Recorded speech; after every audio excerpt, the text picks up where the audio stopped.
c'è necessità di intervenire su quel carcere prima che succeda l'irreparabile.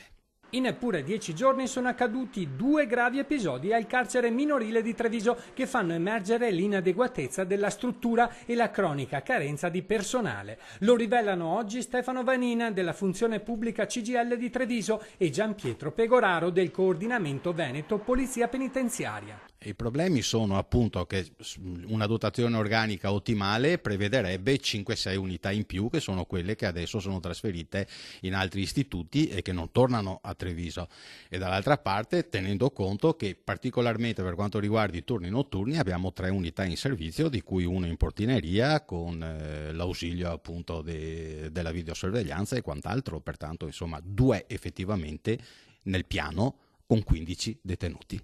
Il 12 maggio scorso rendono noto i sindacalisti un detenuto ha dato fuoco a lenzuola e materasso della sua cella. L'incendio che sarebbe potuto divampare è stato scongiurato dalla prontezza e dall'esperienza del personale in servizio, ma per intervenire con efficienza ci si è dovuti rivolgere nel bel mezzo della notte agli agenti in riposo, anche se non in reperibilità, per gestire la situazione e per procedere al trasporto del detenuto all'ospedale e attivare il piantonamento. Solo qualche giorno fa, lunedì 20 maggio, un agente invece è stato colpito al volto nel tentativo di sedare una rissa.